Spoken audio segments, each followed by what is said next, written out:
Hi, I'm Ken Kessler, and welcome to the Sounds of Christmas podcast. If you're new to this podcast, I want to start by saying thanks for joining us. If you're not new, welcome back. Either way, I'm very glad you're here. Now, to avoid any confusion, I want to start off by saying there won't be any music played here. This is a place for conversation. I'll talk about Christmas music and some related topics, sometimes by myself and sometimes with guests. If you're looking for music, just go to soundsofchristmas.com and click on the tree or the player on the front page or on the Listen Now page. We play the best variety of Christmas music all year long. Well, except in October, when we play the best variety of Halloween music. As you can probably imagine, I get a lot of Christmas lists sent to me. There are lots of music blogs and magazines online, and there are many more sites that are somewhere in between being a music blog and a magazine. Some are professional, some are by fans, and you can't always tell which is which. Lots of these places post top 10 music lists under lots of different topics, and despite what they may say, none of them are definitive. Nearly all of them are, to one extent or another, driven by the writer's opinion. This all is a preface to the conversation I'm going to have today with Gerry D from the Totally Rad Christmas podcast and Scott from the Holly Jolly Xmasu podcast. Thank you both for joining me today. Yeah, thanks for having us. Yeah, glad to be here. Now, we're here to talk about a particular list from one of those sites today, and I've decided not to say the name of the site for a couple of reasons. First, I don't want for this to just be a nasty review of their work, especially when they aren't here to defend themselves. And second, I honestly don't know if they're for real or if it's just some friends with a hobby.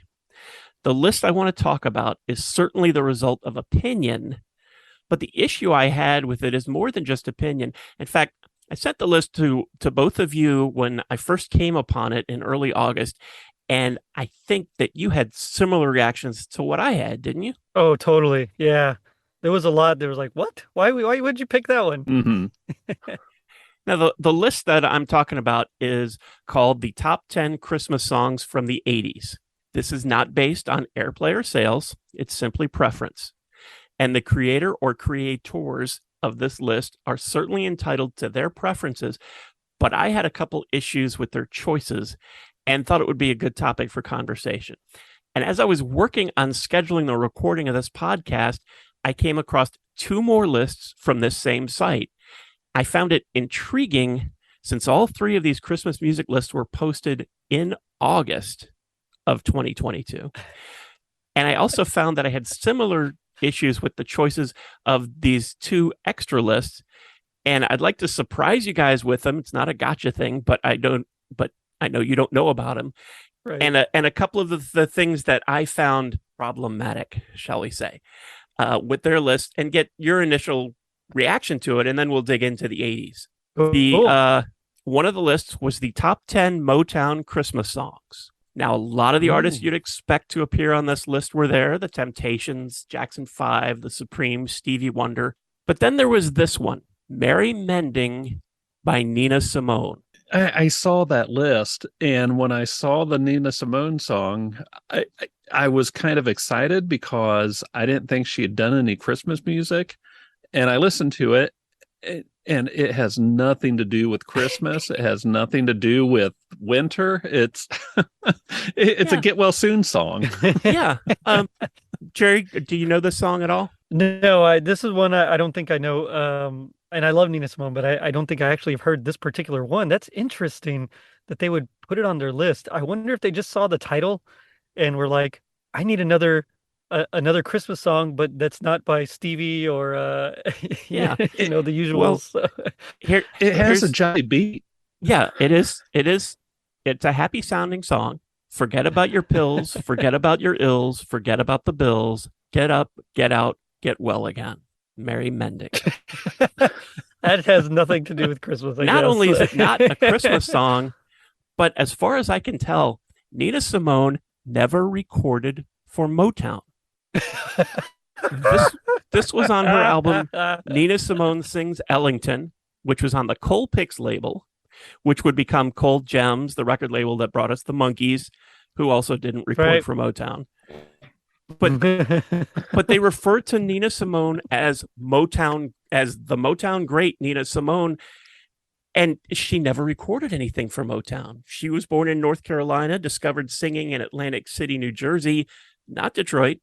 And as far as I can tell, never had anything. She listened to some Motown, but never recorded. And I thought that's an odd thing to put on a top Motown list. The other list was the top 10 gospel Christmas songs. This one wasn't as glaringly egregious, in my opinion. Take Six, Kirk Franklin were on the top of the list. It also featured a number of contemporary Christian artists, and there's a difference between contemporary Christian Christmas music and gospel. Big time. Yeah. Contemporary Christian music typically has uses maybe 4, maybe 5 chords, simple melodies, often on repeat. Whereas gospel is highly structured, very rhythmic. Harmonies are very tight, and they use lots of thirds, sometimes sevenths in there. I mean, it's just no, you really can't compare the two. Yeah, there's the big difference between, the Staples and Toby Mac or someone like that. Yeah. And this is where opinion certainly comes in, but they didn't have Whitney Houston's version of Joy to the World with the Georgia Mass Choir from The Preacher's Wife on this list. And I thought, okay, if you're going to have a top gospel Christmas list, how can that not be on there? And I mean, it's my opinion. And really, that's why so many of these kinds of lists are out there and why they exist. So I guess that's a good way for us to finally dig into the 80s list. Now, I ask you that you keep in mind and maybe even come up with your own if you disagree with our lists, but this is opinion. And I want to quickly run down and get both of your reaction to their top 10 list first. Number 10, Mannheim Steamroller, Deck the Halls. Number 9, Bruce Springsteen, Merry Christmas, Baby. Number 8, The Waitresses, Christmas Wrapping. Number 7, New Kids on the Block, Merry, Merry Christmas. Number 6, Dave Edmunds, Run, Rudolph, Run. Number 5, Paul McCartney, Wonderful Christmas Time. Number 4, Whitney Houston, Do You Hear What I Hear? Number 3, Run DMC, Christmas in Hollis. Number 2, Hall & Oates, Jingle Bell Rock. And number 1, Wham, Last Christmas. Jerry, your reaction? So, okay, first of all, I love Mannheim Steamroller. I remember when I was in high school and we actually played Mannheim Steamroller in band, and I had the fun part of like the bass line, ba-bum, ba-bum, over and over again. But it's, as much as I personally love that song, it does not belong on a top 10 80s Christmas song list. And don't get me wrong, I'm sorry, I don't want to offend any Mannheim Steamroller lovers because, like I said, I'm with you. I love Mannheim Steamroller, but there are so many better ones out there that it just is odd. And the Springsteen, I actually prefer his Santa Claus is Coming to Town to Merry Christmas, Baby. I thought that was just a weird choice. And New Kids on the Block, no, I mean, it's a fun little album to listen to, when I was little and all the girls loved it. But nowadays it doesn't really hold up very well.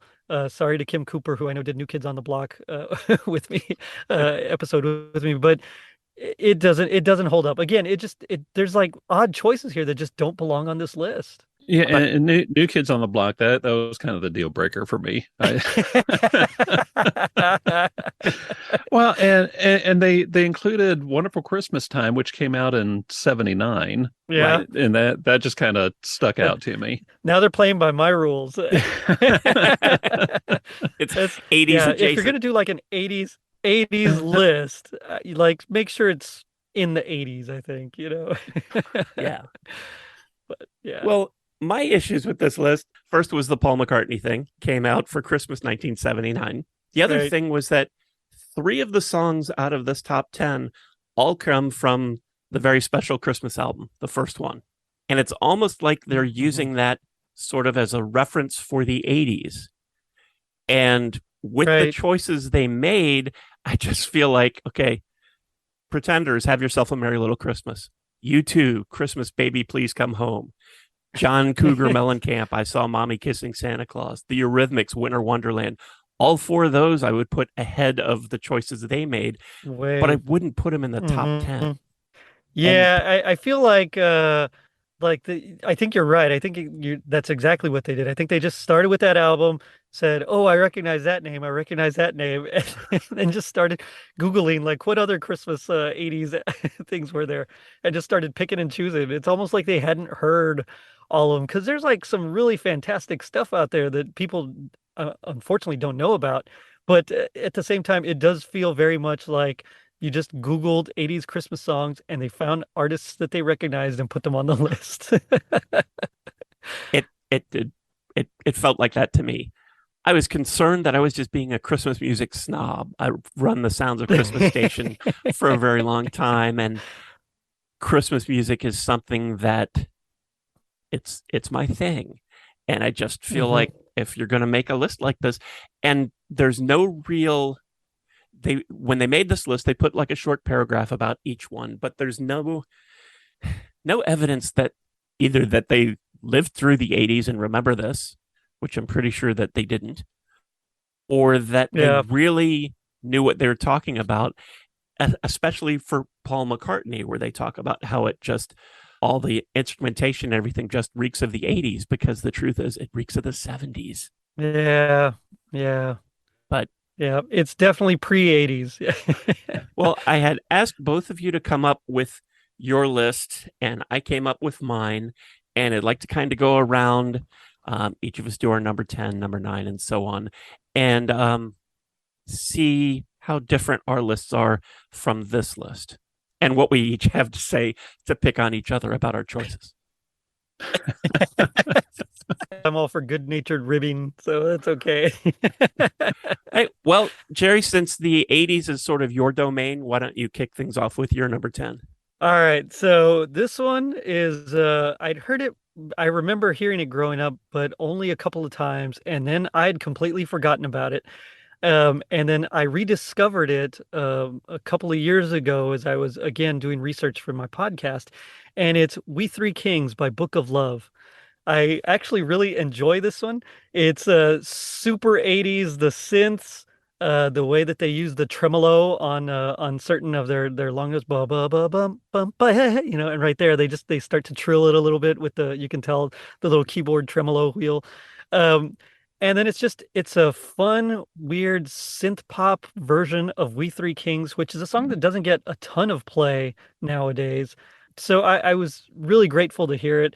And some people might consider it more of a song for the Epiphany, January 6th. But I think it's both. I think it's a Christmas song, and I really dig it. Book of Love sends season's greetings. Oh yeah. Okay. Scott, you're number 10? This is one of the songs that I picked that's in common with what they had. It's a song that for years I hated, but it's grown on me. And I actually went with Last Christmas by Wham. Arguably, it's one of the biggest Christmas songs to come out of the 80s. So I had to give it, at least some attention just because of how big it is. Definitely not my favorite, but I did think it deserved a mention. Yeah, that's a song that has grown on me as well. I look at it almost as like the diehard of Christmas music, because it's a song that has nothing to do with Christmas, but it takes place at Christmas.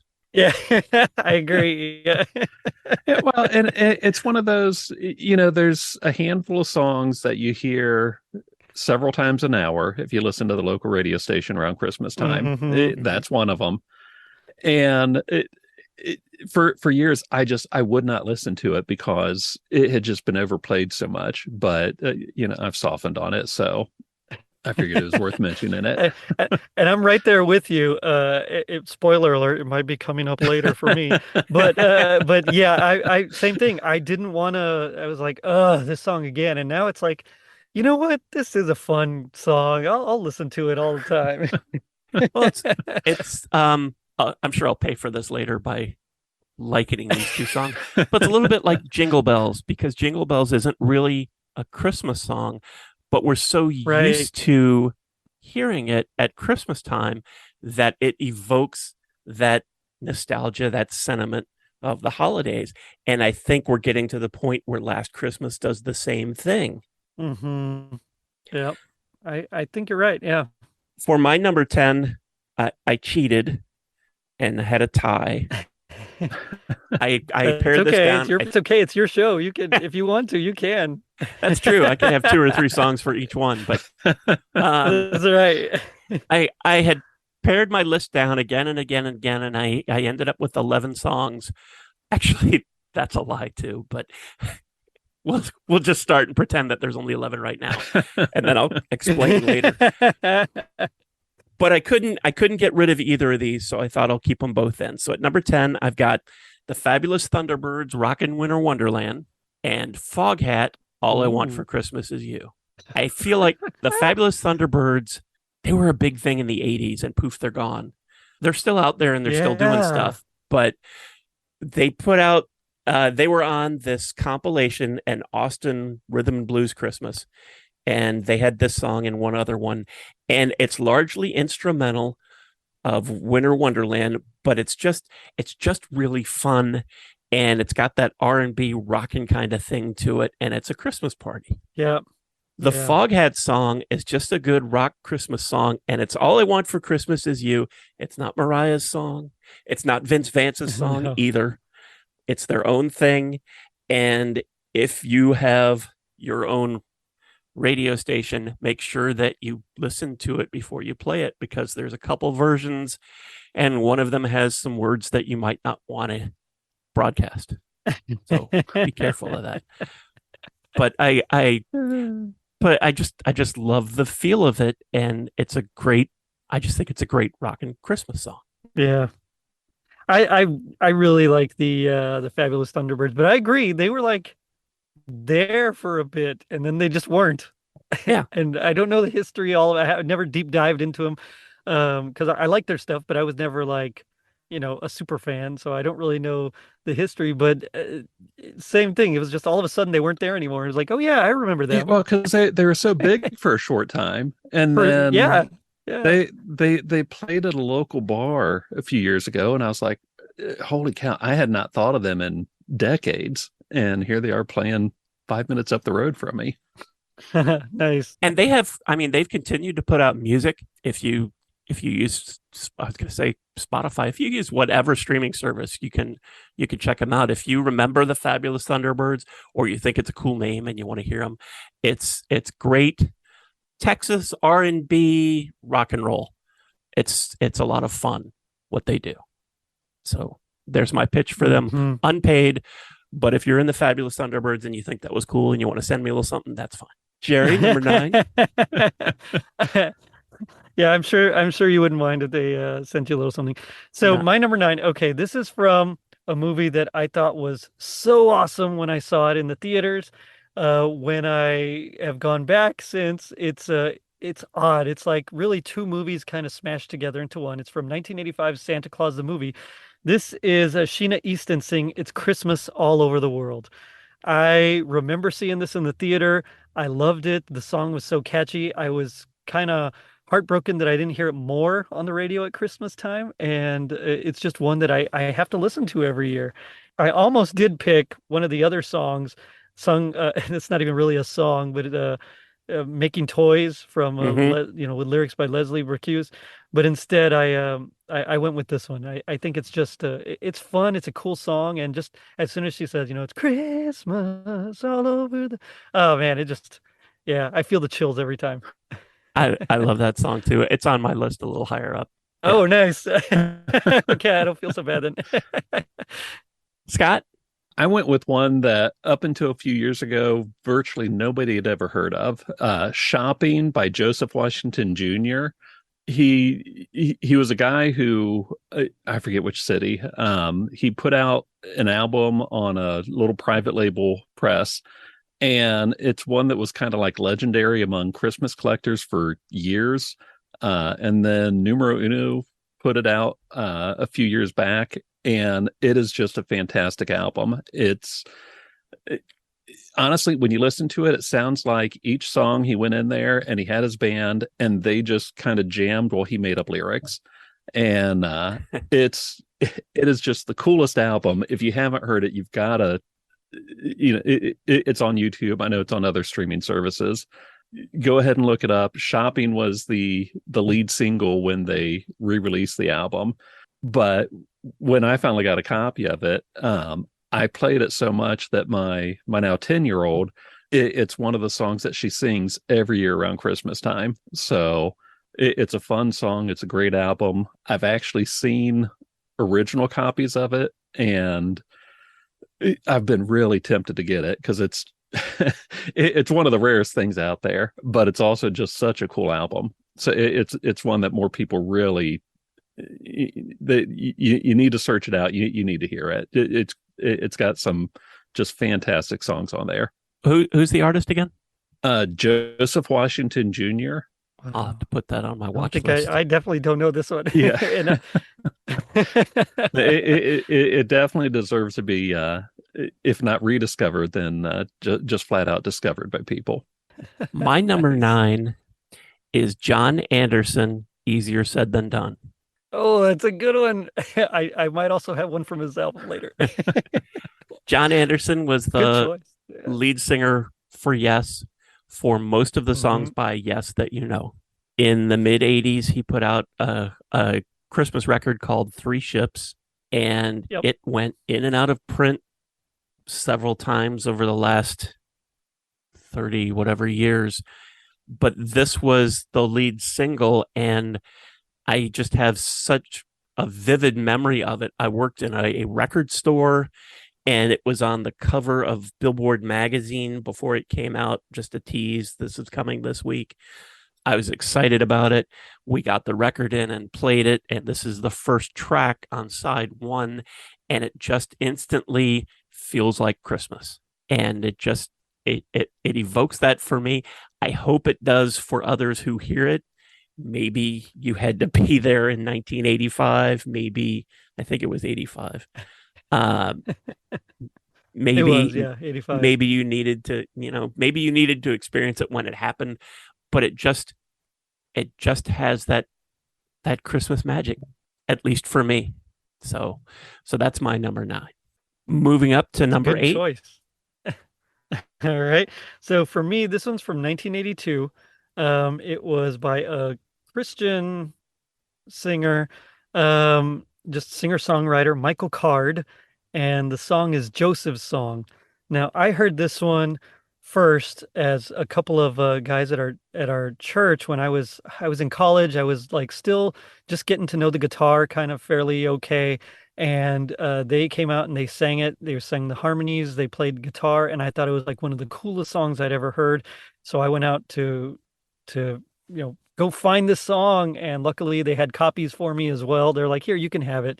And it's one that I try to play whenever I can. It's fun. It's just it's basically told from Joseph's point of view. Like, how can it be that this baby in my arms, is the son of God? I mean, it's just a real thought-provoking song told from, Joseph's or possibly Joseph's point of view. So I really dug it. Yeah.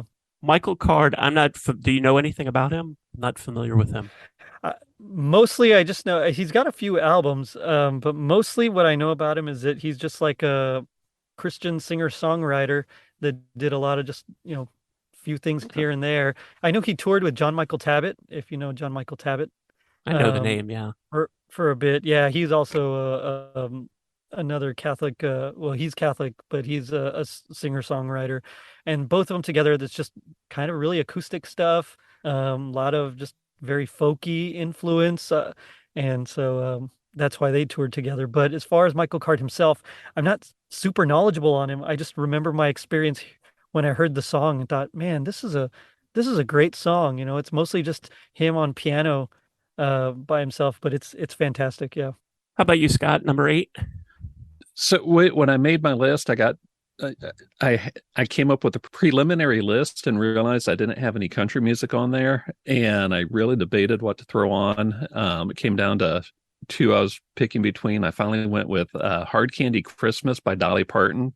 Good choice. Good one. It's a great song, to begin with, but it's one that my daughters have just loved for years. So I had to go with Dolly. I almost had a Dolly Parton song on my list. This week, she released the song A Smoky Mountain Christmas, which was actually, I think, around 1986 as part of that movie. Yeah, but it was she never released that? released. And Yeah. the single was released this Oh, man, I week gotta look that up. for her ultimate deluxe version of her Christmas album that came out 2 years ago. So that's going to be on it when that comes out later this fall. So I almost put that on my list. And then I thought, okay, I'm just trying to show off here that, yeah, I'm putting this on my list because nobody could get this song before, but I got it now. So I did not put Dolly on my list. She's done so much great Christmas music over the years. I looked for that one for a while. Yeah, you couldn't even find lousy versions that people had recorded off the VHS tape or something. It was really, I was kind of excited when I saw that this was not only going to be on this upcoming album, but that she released it now. So it's already out there, and not a lot of Christmas music gets released in August. So that was kind of exciting. No. My number 8 is a duet, Leon Redbone and Dr. John, Frosty the Snowman. Yeah, that's a very good one. fun, cool New Orleans romp through the song that everybody knows. And it was just, it makes me laugh every time I see Elf and Leon is the snowman, and I always think back to this song. I might be mentioning it later. It's a great one. It's so I was saying this one was really hard because I had a really difficult time choosing and paring it down, like I'm sure you did too. And so it's on my list of honorable mentions. It's like somewhere 11 through 20. I just not quite for me up in the top 10, but that's a great song, especially when Dr. John comes in with his raspy voice. And, Yeah. it's just great. Number 7, Jerry. So this one, I actually, I kind of, I guess, agreed with one of the songs from their list. I went with Jingle Bell Rock by Hall & Oates. I've always been a huge Hall & Oates fan. I got to see them in concert when they were touring with Chicago, and it was pouring down rain. I was like just where the covered area of the pavilion ends. So I was poured on. I put my cap way down low and put my collar up and just kind of shivered as I jammed out to I Can't Go For That. But this song just reminds me of like all the reasons why I love Hall & Oates. It's Hall's smooth vocals, Oates' guitar, just everything about it is so fun. It's upbeat. I think I actually, as much as I like the original, I think I actually prefer it to the original. And I know that might be a heresy, but it's just I just really dig Hall & Oates and their style, and it's because it's still that 50s kind of style, but with a little bit of I don't know 80s late 70s funk added to it. So I really kind of dig this particular version. Yeah, I think I might mention that later too. Nice. Okay, good. Again, I don't feel so bad. A lot of people, especially anybody who grew up in the 80s, I think that's the definitive version of Jingle Bell Rock for a lot of people. It was in the early days of MTV, so a lot of us saw that video. A lot of us had the 45, which was really cool because Daryl Hall sang on one side and John Oates sang on the flip side, and it was really neat. And it does, like you said, it captures the energy of the original, but it's, for the time, it was a modern take on it, and it was Hall & Oates, and I think it's a great choice. Scott, number 7. I went with Winter Wonderland by the Eurythmics. Another great one. Yeah, and that's one of those that back in the late 90s, early 2000s around here, the program manager at our station that at one point was starting Christmas music October 1st, she played the heck out of Winter Wonderland. And it became, probably the one song from the very special Christmas album, other than one I'll mention later, that was I mean, it just became that's the one song on the album that I most identify with. So I had to include that one. Well, and it's what's cool about that version is that the keyboards they start to do almost like a Flight of the Bumblebee type, riff where they go chromatically down, to try to emulate that wind blowing, and it really does feel like winter. Mm-hmm. Yeah, well, and I was so hoping that Annie Lennox's Christmas album would have been a little more like this song than it turned out. But not a bad Yeah. album, but I was still hoping for something more along these lines. My number 7 is Mavis Staples' Christmas Vacation. Oh, that's in my honorable mention. It's so good. I had a hard time not picking it. I That's had a good one. Yeah. I looked at this and I was like, and I'm over analyzing it. Like, well, what are the rules? Because there was no single, there was no soundtrack for the Christmas Vacation movie. So to get the song, you would have had to wait for the VHS to come out and record it. And if you just, and there's two versions in the movie, there's at the beginning that has all the sound effects of the animated Santa falling down the chimney, getting electrocuted, all those things. Or you'd have to wait for the credits. Otherwise, that you didn't get it. So it wasn't a single and it wasn't on an album. And I wasn't sure that I could include it because it didn't really get released until later. And it's funny, I tried to do my own record label about 12, 13 years ago. And it was just Christmas music. And I was putting out a comp and I was trying to get this song because it wasn't out there. You couldn't stream it, couldn't find it. And it was a song that was recorded on Prince's Paisley Park label. And at the time, late 80s, he was having a problem with people he didn't trust getting in and out of the vault. So he just locked everything up. And Christmas Vacation was one of those songs. And I couldn't get it. And it's not like I could just call Prince. I wish I could have. That would have been really cool. I'm just not that cool to be able to have done that. That would have been super cool. Yeah. Yeah. Yeah. Let me call Prince and I'll iron this out. Yeah. I couldn't do that. For real, so I couldn't get to it. But it's just a song that the movie's one of my family's favorites. And it's just a song that makes me smile. And it's Christmas time. And I think it has that effect for many people. So mainly it has that effect for me. That's why I picked it. Funny thing is, later when they actually did release the soundtrack, there was actually very little music from the special or from the movie on the soundtrack. In fact, one of them was from a completely different movie. I don't even remember what movie it's from, but it's not Angelo Badalamenti's score. And then a lot of it is just clips from the movie. Like there's very little actual music on the soundtrack. It's the strangest thing.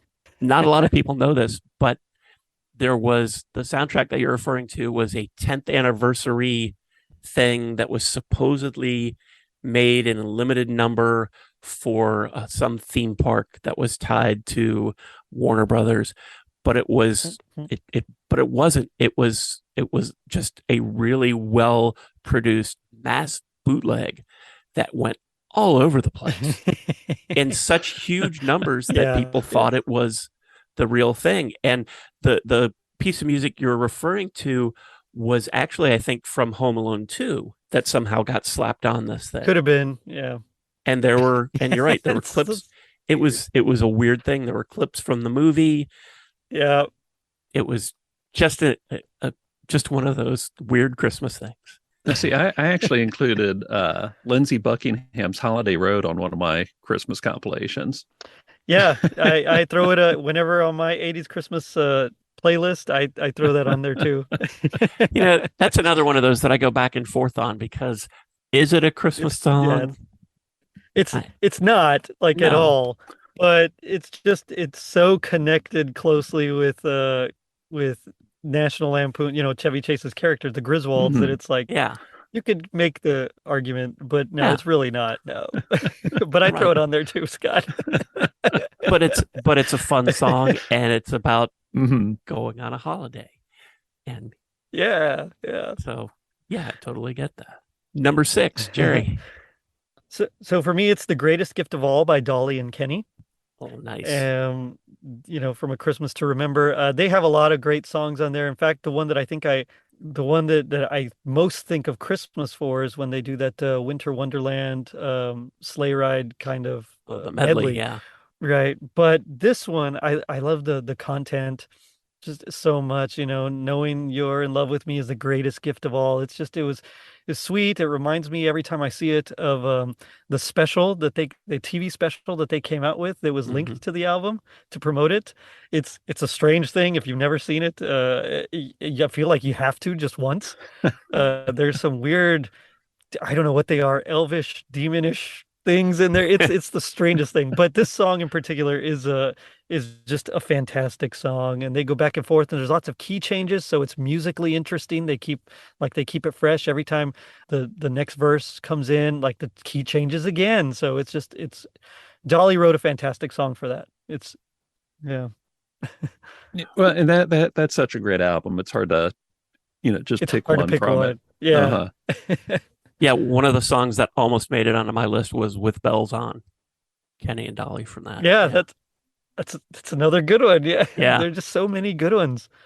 Yeah.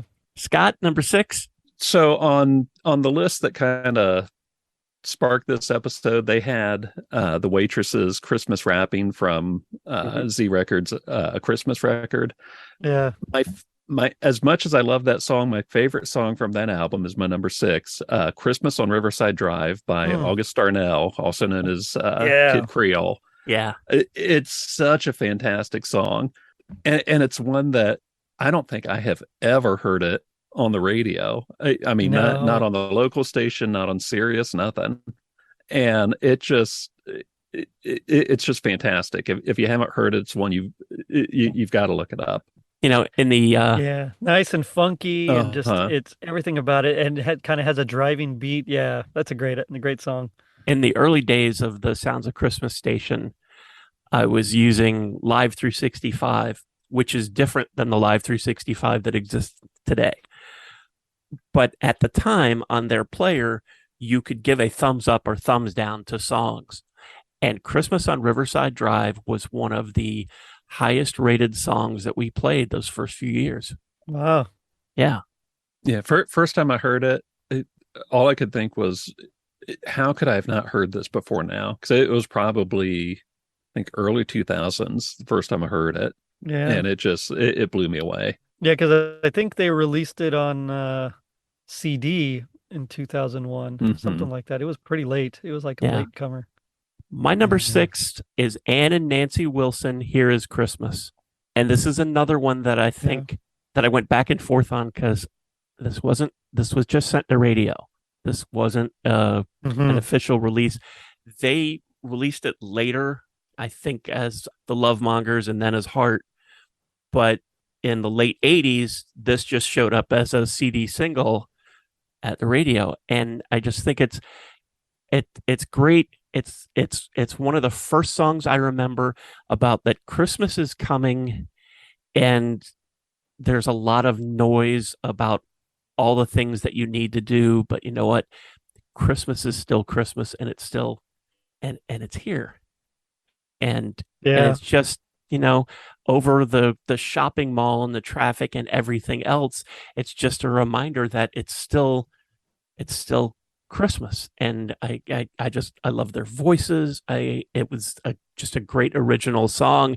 I can't believe it wasn't a hit. That's a thread I don't want to pull at because that's another show. Yeah. Yeah. But I just I think it's a terrific Christmas song, and I play the heck out of it. I play all of Yeah. these a lot. It's my It's list. a It's nice my opinion. like triple but meter. I saw that article to write a successful Christmas song nowadays. It's got to be in four. It's got to be in the key of C. There's like all these different things.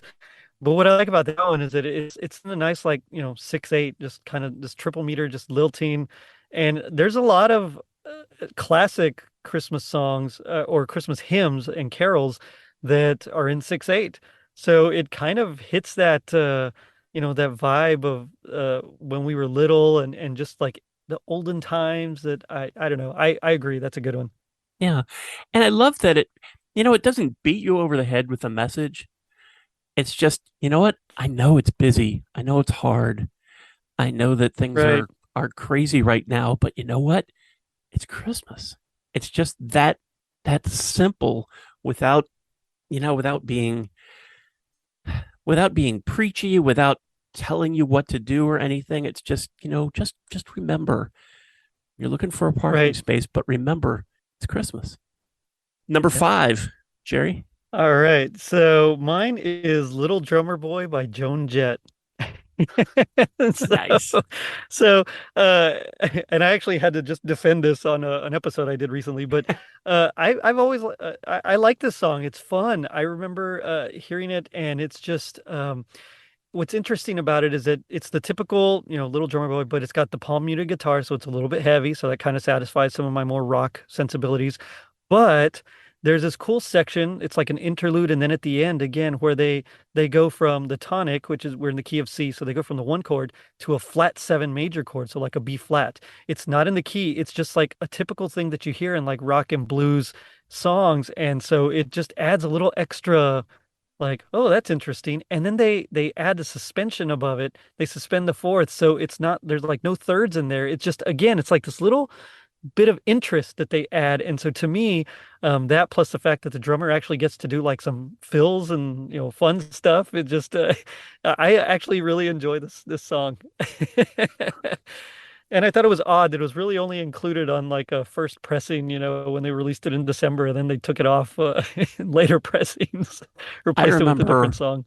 when I heard I Love Rock and Roll, Joan Jett's version on our local rock station, and I went out and I bought that album and I'm listening to it. And then all of a sudden, there's Little Drummer Boy in the middle of this rock album. Yeah, yeah, yeah. It's like what?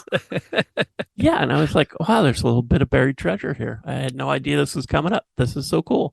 And Yeah, and you're right. And it disappeared. They pulled it off that. I don't remember if yeah, they replaced yeah. it or if they just took it away.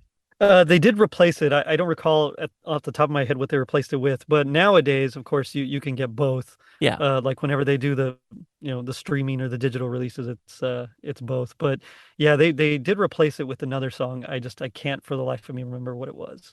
Scott, your number 5. All right, my number 5, Frosty the Snowman by Leon Redbone and Dr. John. And Yeah, this is the first one yeah. on my list that is, I mean, on top of how great the song is, this is the first one that is specifically on there because of MTV. I mean, Nice. how great is it that it's the song that got Leon Redbone regular airtime on MTV? Uh-huh. So just for that reason alone, it deserves to be in the top 10. Yeah, yeah. I remember when that CD arrived at the radio station and there was a little sticker on the front of it. Leon Redbone and Dr. John sing Frosty the Snowman. And I thought, no way. That just sounds amazing. I couldn't wait to hear it. Right? And Yeah, it's that's a good song. it's really kind of funny that your number 5 was one we talked about because my number 5 is Sheena Easton. It's Christmas all over the world. There we go.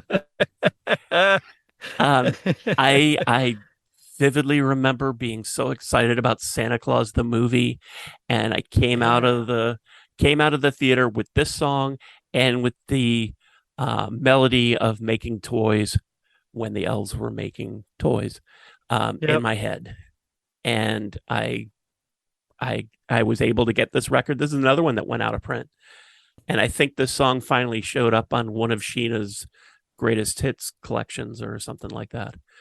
But yeah, it's a terrific song. I think New Edition did a version of this too, but I Sheena's think is the they one did, yeah. that I know I think Johnny Mathis actually did a version of it too. number 4, Jerry. Yeah. All right, so my number 4 is Santa Claus is Coming to Town by Slade. It's just a fun song. it's a harder edge. It's kind of late 70s rockish, which is I love as well. And it's just aggressive but fun, but it's still that style that Berry Gordy kind of orchestrated for with the Funk Brothers back when the Jackson 5 did it. Mhm. It's just sung by a very almost punkish, group there. Yeah. Yeah, that was probably number 15 or 16 for me. I loved Slade. Yeah. Yeah, they don't get a same thing. It's a lot of these guys just don't get a lot of play, and there's so many good things out there, but yeah, it's fun. And one of the really interesting things about Slade is that they're huge in the UK Right. That's what's and so strange. and How almost sometimes it unknown doesn't here. transfer. Yeah. Yeah, it's a shame. There's a lot of great acts out there that you just don't really ever hear about. But Scott, number 4. My number 4 is Merry Christmas, I Don't Want to Fight Tonight by the Ramones. oh, another good choice. Nice. And it's one of those that as soon as it gets to be really Christmas season, it's one of the first videos that I watch, for one of the first videos I put on YouTube. It's just one of those songs that it's gotten to the point that it's not Christmas around here unless I've played that a few times. I'm not sure Nice. exactly why, but 3-4 years ago, that song was one of the most requested songs for the Sounds of Christmas station. That I would get emails Oh, and wow. messages on Facebook. Hey, can you play the Ramones? Merry Christmas. I don't want to fight tonight.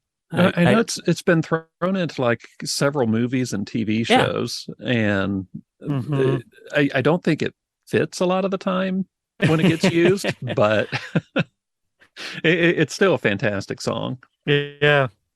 Well, and I think it was written for a comp, wasn't it? Wasn't it written for that Yulesville comp originally, and then they released it later on? I'm not sure about Yeah. that. I'm not sure. That's one of those that I just feel like it's not that old, but I feel like that's one of those songs that has just always been there. Hmm. Yeah. It's just I always know the Ramones have been there. I cheated on number 4. I think the Ramones would appreciate that. That's okay. I'm sure they'd like it. Yeah. I sort of cheated. Number 4 is for me is Ray Charles, That Spirit of Christmas, or This Time of the Year, or Christmas in My Heart. All came from his Spirit of Christmas album. Couldn't quite decide. Yeah, I gotcha. It's such a great that's such a great album, and most people just know they play Rudolph on the radio, Ray Charles version of Rudolph, and they play the song that I think it was That Spirit of Christmas that was in Christmas Vacation when Chevy Chase Right. was watching the movies up in the attic. The home movies. Yeah. Yeah. But Christmas 59. and there's lots of great covers that Ray does on this, but these 3 just really stand out for me. And I couldn't pick which one. And I thought, well, you know what? Sue me. I'm going to put them all in there. So See, So and all I those- always forget that came out in the 80s. yeah, Anytime I think of that album, I'm thinking it's like something he put out in the 60s, and it 60s. just Yeah. Yeah, for sure. I mean, it's got such a fantastic classic sound to it. yeah, it really does. And I sort of feel like that almost disqualifies it from being on a top 10 Right? Christmas Mhm. songs of the 80s because it doesn't sound like the 80s.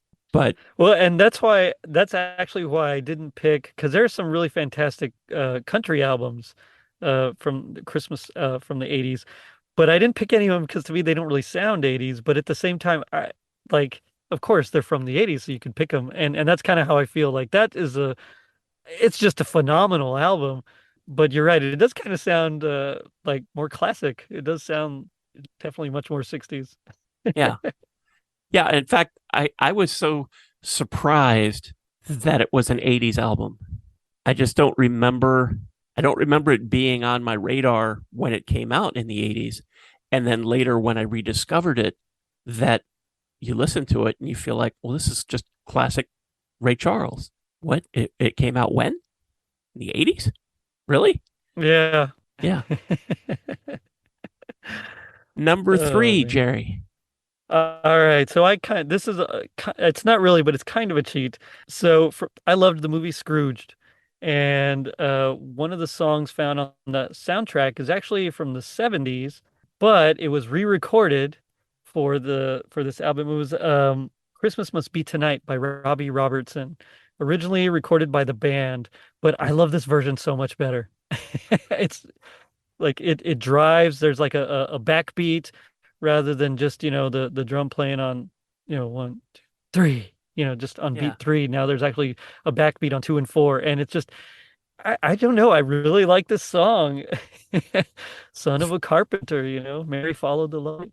Now, see, the original is one of my favorite songs ever. Nice. Yeah. I love the band. They're one of my top probably two or three bands of all time. So yeah, I anything from the band I can listen to just nonstop. That's cool. Yeah. I loved the band's version of that when that came out, and I was really surprised when I got the Scrooge soundtrack and saw that it was on there because I didn't remember it in the movie. No, I don't. In fact, I don't even think they actually play it in the movie. It's one of those, just throw a bunch of songs on, Yeah. call it a soundtrack, and Oh, I yeah. I thought they shot a scene where he passes Robbie Robertson and some people playing music on the street, but I think it got cut from the final version of the movie. Could be because I know there's Miles Davis and Paul Schaefer and all those cats. Yeah. But I don't think Robbie Robertson was part of that. He could have been. I don't recall. But I wonder if they played it during the credits. They might have played it during the credits. But anyway, I remember loving the movie so much I wanted to get the soundtrack, and when I did, I heard this song and I was like, yeah, I like this song. This is a great Yeah. song. Scott, number three. So I actually agree with a couple of the songs and placements of the other list. So my number three is Christmas in Hollis by Run DMC, which is the same number three on that list. Um, not only does it come from, Very Special Christmas, but it's also from one of the best Christmas movies of the 80s.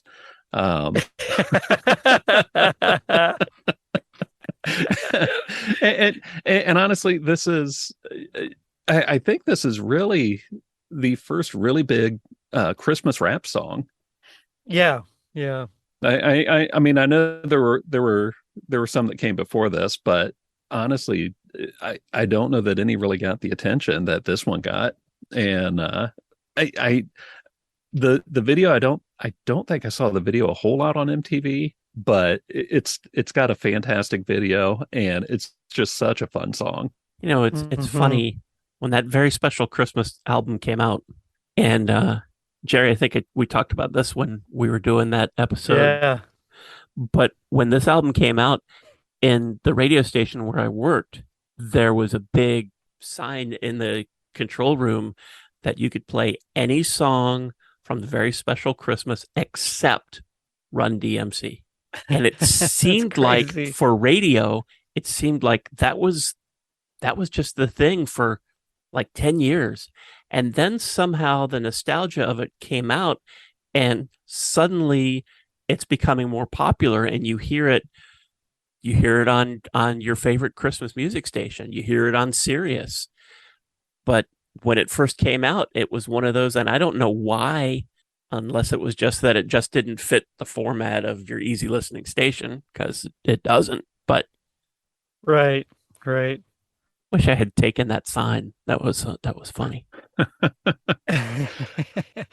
That is strange. So that's another one that in South Texas we just didn't get play at all. I mean, I didn't even it really didn't register much on my radar because I never heard it on the radio. So it was like, yeah, okay, whatever.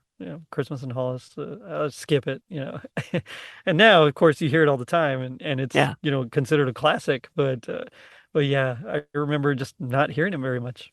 See, and I think we mostly heard it on BET at the time. Hmm. I think that's mostly where we, heard it and saw the video. Right. I do remember arguments back then, people saying, well, this isn't Christmas music. No, Argyle said it is.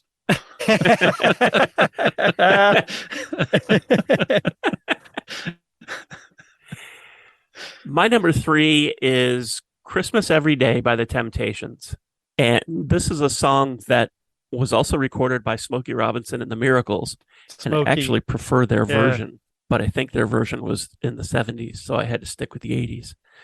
And they're both Motown. I'm not Right. sure how it is that they each recorded this. I think it's a Smokey Robinson song, but it's just a very fun, and there's nothing about it that really says 80s. It does feel more like a 70s song, but it's just something fun and Christmassy about it, and especially Yeah. when you hear the guy on bass, Christmas every day. It's I just love it. Yeah. I remember I was in college and I remember it was after class and I went to the mall and they had the local record store, the CD places and stuff in the mall. And I just remember digging through music and finding like this Motown Christmas album. And I thought, oh man, I love Christmas. And this was like, had to be like in March or April. I was like, man, I wish it was Christmas now. So I went ahead and picked it up. And I remember, hearing the song and I really did just love that song. It's a great song. It's so catchy, baby, I'm in love with you, and if you love me too, it could be Christmas every day. I mean, Yeah. yeah, that's cool. That's a nice lyric. Simple but effective. Number two, Jerry. All right, we're getting to the top now. Originally, I had a tie, but I decided to break the tie right now as we're talking, mostly because we've kind of already talked about the other one. So it's going to be Last Christmas. Excuse me, Last Christmas. It's going to be, that's the one I'm dropping. It's Three Ships by John Anderson. I originally had those two. I couldn't decide which one I liked. But definitively, it's going to be Three Ships by John Anderson. It's from that same album you talked about. I really enjoy the again, he does the same thing where he changes key and so he keeps it musically interesting. There's a lot of 80s synth nonsense in there, but it's so fun. Yeah. It's just really, really rhythmic and yeah, it's a fun song and I've always loved I saw Three Ships just because again it's in that triple meter, that 6/8. It's just kind of lilting and bouncing, and I really enjoy his version. And it's another song that doesn't get played a lot. Not just his version, but really any. There just aren't a lot of not as many covers of Three Ships as there are of almost There's really anything else. not.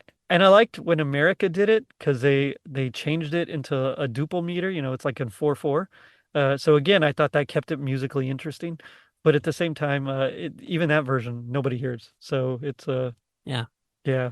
But I really enjoyed John Anderson. His voice is amazing back when he sang, with Yes. And so I've always dug him as a musician. And so when he released this, I was like, yeah, I'm all in. And another thing about that song versus a lot of the songs that we've mentioned, that sounds like the 80s when you hear that. Totally. Yeah. Absolutely. Scott, how about your number two? I went with Jingle Bell Rock by Hall and Oates. Yeah. I saw them with Tears for Fears. Okay, cool. And That's a great concert. yeah, well, and this is another one of those MTV inspired picks. I can't think of anything else MTV played more around Christmas than their video. And it just, if you grew up then, it became one of those things that just you completely associate with Christmas. I mean, you had It's a Wonderful Life and you had Hall and Oates. So this has been it's been the definitive version for me since 83 or so. Yeah, so this is it's just one of the best 80s Christmas songs ever come out of the decade. Yeah. Yeah, it's good. I absolutely agree. My number two is Wilson Pickett, Silver Bells. This came from the Christmas Soul special, which had Wilson Pickett and Mary Wells. I think Benny King was on it. I guess this was a TV special. I don't remember it if it was, but this is such a cool version of Silver Bells. It's so different from what you usually hear. It has a really driving guitar. It has just Wilson Pickett's amazing energy in it. and it really completely remakes the song into a Wilson Pickett song. And it's just one of those songs that gets me in the spirit every time, no matter what time of year it is. I hear Wilson Pickett Silver Bells and I am there. It just has that for me. I don't know if either of you are familiar with this one. I don't think I've ever really heard anybody listening. I don't think I have either. Yeah, that's Um, interesting. Is that what did you say it was from? It's from a comp called Christmas Soul Special. Okay, no, I I'll don't have to look know. that up. Because I know there was a Motown Christmas special in the 80s that's also very interesting to watch.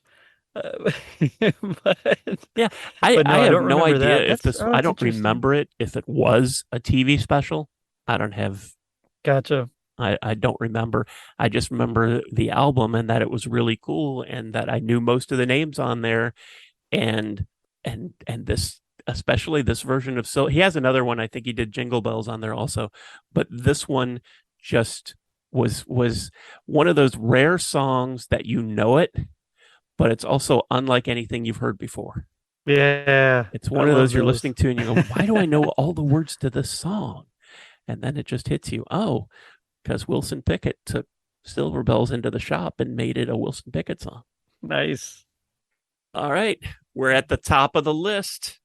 Gerry, you're number one. Ooh, my number one. Drum roll, please. Drum roll. No. So it's Gabriel's Message by Sting. This is one that when I first heard it, I was just blown away. I remember just it's like, how could someone make music like that? Because there's all the different parts. It's almost like a madrigal in a weird way, but it's also got like the synth underneath it, very lightly, just kind of doing the just eighth notes, and so that, and then just the layering upon layering of the vocals, and just everything about Sting. I mean, you can tell there's like a ton of reverb in there. He's trying to make it sound like he's in a concert hall. I really, really enjoyed this. And so this was actually, I think, a B-side on a single from his Russians album. And then they put it on a very special Christmas. And it was, yeah, I've loved it ever since. And then Jars of Clay tried to redo it and wasn't quite as good. It's still a great arrangement because it's Sting's arrangement, but it just wasn't quite as good. So this, well, not the super 80s here. It's just I gotta pick it as my favorite of the decade. Yeah. That's fair. I remember when when that album came out and I knew Sting was on it. I was really excited. Loved The Police. Loved his Dream of the Blue Turtles album. It was very jazzy Yeah. departure from the rock stuff he did with The Police. So I didn't know what to expect, and that's not what I was expecting. Certainly. No. And I don't mean that in a bad way. It's just completely different from anything that I knew of Sting up to that point. Right. Just wasn't prepared for it, and it does really stand out on that album. It does. It doesn't really sound like anything else on it. Yeah. Yeah. Scott, you're number one. My all-time favorite 80s Christmas song is Christmas is the Time to Say I Love You by Billy Squier. Yeah. Nice. Good choice. On top of it being a great song, it was the first MTV Christmas video. It's the first album I listen to every Christmas is John Denver and the Muppets. The first video I watch is Billy Squier. I mean, Nice. Oddly, that's one of the few contemporary rock Christmas songs that we would hear around here back in the 80s. Didn't hear it a lot, but it at least got some airplay. Yeah, so that's one that it's been one of my favorites ever since I first heard it. So I had to go with that in the top spot. Yeah. Okay. Yeah. That's a good one. I'm going to show just how old I am. Because when that song came out, we used to, when I say we, old people like me, would be waiting at our stereos with a cassette in the player and our fingers on the record button. And when your song came on, you would hit record, and then you'd have the song you wanted. And I remember Yep. waiting for that to come on, and there's just a little bit of audience. You hear that applause just before he starts to sing.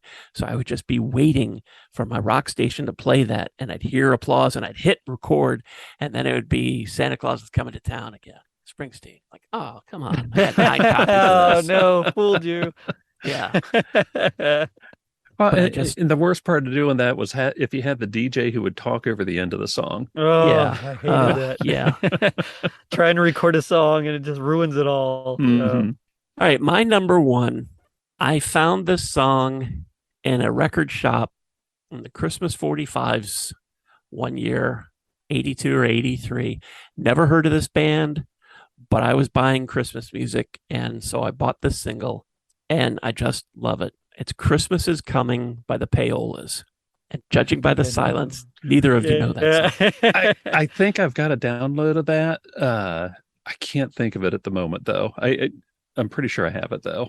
I gotta They say, quickly- that's a new one to me. Yeah. I wore this record out and I didn't know anything about the band, but I was instantly a fan. They put out one more album after this where they were known as Paul Hyde and the Payolas. And then I think they all went their separate ways, which really bummed me out because I was like, come on, I just discovered you guys. But this is such a great 80s band rock song that I felt like was for me because it's telling you that it's been a long year, but Christmas is coming and it's nearly here. And it's that kind of message. And I was like, yeah, it has been a long year. Thanks. Thanks for understanding that. And I just love that. And I just felt like this is a song for me. These guys know. And I just like, that's terrific. And Christmas is Coming by the Payolas has shown up on 80s rock comps off and on over the last 10, 20 years, which is I'm glad to see. A lot of streaming services, if you look for the band the Payolas, this may be the only thing you'll find, but that's cool. It's a good song. Yeah, so that's that's unapologetically my number one Christmas song that nobody else knows. That's awesome. I mean, there were a lot that I had to whittle down here. Like I wanted to include Another Lonely Christmas by Prince, and there's a version. It's called Christmas Time by the Chris Stamey and the Decibels Yeah. or the DBs, whatever you want to call them. Mhm. Dead by Christmas by Hanoi Rocks is another one that I just really love. It's just so fun and up tempo and quirky, but it's like it was really hard to cut some of these. Yeah. I had a tough time too. I wanted to include Thanks for Christmas by XTC. Yep. I wanted to include Queen. Thank God It's Christmas. Thank God It's Christmas. Yeah. I thought about 2,000 Miles from the Pretenders, but that probably wouldn't have even been in my top 20. But it's a good one, and I wanted to include it. But it was hard to pare it down, and I intentionally didn't use their list, not because I thought everything was wrong. I was just trying to. I just felt like putting in the 70s song tainted their whole list. And I'm like, if you're going to call it an 80s list, it's an 80s list. Yeah. Going back to their list for just a second, Dave Edmunds. Do you guys know Dave Edmunds' Run, Rudolph, Run? I've heard it. Yeah. To me, it's just standard run of the mill.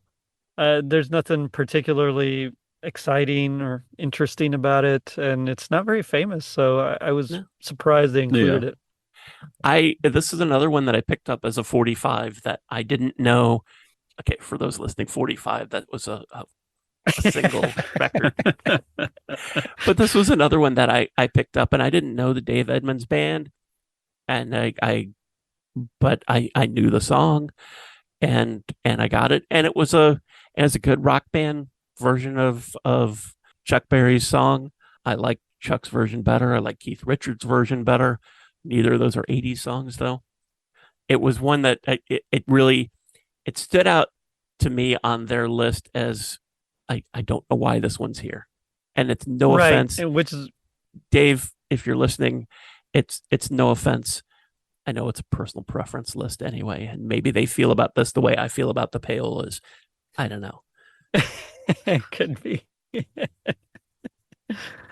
Did you guys have any other? I thought you had extra lists, or Oh, I don't need to say mine. I was just yeah, I had made one because I wasn't sure if we were gonna do personal preference or if we were going for like what we think the most popular ones were, or what so I'd made another list with like the most popular tracks that I thought probably should be on it. But honestly, I'm more interested in hearing Scott's list of Japanese Christmas songs that should be on there. But I did want to say that I did want to include, I left one off that I wanted to mention. All I Want for Christmas is World Peace by Timbuk 3. yeah, That's very that's just 80s. another. And I think I really just like it because it mentions like Transformers and G.I. Joes and all the stuff I was into at the time. So You know what else is very 80s that none of us mentioned? Band-Aid. Do they know it's Christmas? Band-Aid. I Yeah, specifically did not include that just same. because Yeah, it's if I was going to go for a big, mass release, it was that or Last Christmas, and I decided to go with Last Christmas. yeah, I have that one on my most popular list, but it to me it's not a very good song. It's a weird structure for a song as well. They get to the chorus once and then it just has like a bridge and then it goes to like this weird vamp at the end. It's a strange song. And I know a lot of it was just because of last minute Yeah, writing duties and trying to the headaches of organizing everything else, but it's not really a great song to me. But it helped a lot of people, so that's awesome. right. And it's very Yeah. to me it's very 80s, especially the long version where there's that section in the middle over the drum beat where they each give you their Christmas messages. So you hear, Oh yeah. "Hi, this is Bono, the singer for U2," because nobody knew who U2 was, so he had to Because nobody identify. knows who Bono was. Yeah. Yeah. Okay, Scott, Well, how about your okay. your So top I 10? threw together just a quick top 10 list of 80s Japanese Christmas songs. Nice. Starting at the bottom, Silent Night by the band Nobody. It's just a really cool new wave song. 9, Christmas in the Air by Size from the Winter Lounge compilation. Another fun song. I Want to Give You a Wonderful Christmas Present by Akiko Kobayashi at number 8. Christmas in July by Hi-Fi Set, which was one of the highlights of, I think, my first Christmas in July episode. December 24th by Riko Kurahashi at number 6, which if you look up any city pop Christmas playlists on YouTube, that's probably going to be like one of the top 3 songs in the list. Special Delivery by Maria Takeuchi at number 5, which is one of my favorite Japanese Christmas songs. Number 4, Pearl White Eve by Seiko Matsuda, which it was one of the bigger Japanese Christmas hits. And then the top 3 are 3 of the biggest Japanese Christmas songs. 3, Merry Christmas and Summer by the Kawada Band. Number 2, Koibito ga Santa Claus, or My Lover is Santa Claus by Yumi Matsutoya. And then, of course, number 1, the absolute biggest Japanese Christmas song, Christmas Eve by Tatsuro Yamashita. Came out in 1983. Didn't do much until 1989 when they used it for a Japan Rail commercial. And it's become just one of the biggest songs in Japan since then. It's essentially the Japanese White Christmas. So Oh wow. Wow. I believe most of these you can find on YouTube if you're interested in hearing them. That was going to be my I've- question. Yeah, I've Yeah. covered I've covered several of them. There's a few I've not gotten to yet, but at some point I plan on I plan on several decade specific episodes where I just pick singles and songs from various albums to just throw together for a themed episode. Nice. So sooner or later I'll be covering all of these. So people who are listening to this are probably thinking, hey, those two guys are really smart and they sound great. How can I find their podcasts? So, Gerry, how can everybody find Totally Rad Christmas? So I'm everywhere you can that you get podcasts. I do have a Twitter and at Rad Christmas, and then I'm on Facebook and Instagram at Totally Rad Christmas. I also have a Facebook group, Totally Rad Christmas Mall and Arcade, where you can post anything and everything 80s or Christmas related. And I have a website, totallyradchristmas.com. So if you'd rather just go there and listen to them there, you can do that too. And Scott, how about you? All right. My podcast is Holly Jolly Xmasu. You can find me, I believe, on all the major podcast streaming platforms. I'm also on Facebook, Instagram, and Twitter. So just look me up. I post links to my episodes and then various pictures of various albums from my personal collection. So if you're interested in finding some music that you won't hear anywhere else, you can listen to my podcast and check out my various social media feeds. Very cool. Thank you both for spending so much time going through all of these preference lists of our favorite 80s songs. No problem. Thanks for having us. Yeah, thanks for having us on. Really enjoyed it. Yeah, it was a lot of fun. And now I want to hear the payolas. Yeah, you should. And thank you so much for listening and for continuing to support the Sounds of Christmas station and podcast. Station is still on, of course, so anytime you need a little musical Christmas spirit, just head on over to soundsofchristmas.com and click on the tree or the player on the front page or on the Listen Now page. You can also get our app in the Google Play Store. And as far as the podcast goes, we're now on over 30 podcasting sites. So if you didn't find us on your favorite today, just search for the Sounds of Christmas there, and I'm pretty sure you'll see our tree. Then you can subscribe so you never miss another episode. If you have comments or suggestions on this episode, previous episodes, the Sounds of Christmas station, or the upcoming standard station, feel free to reach out to me on social media or through the website. Thanks again, and may you always believe in Santa Claus.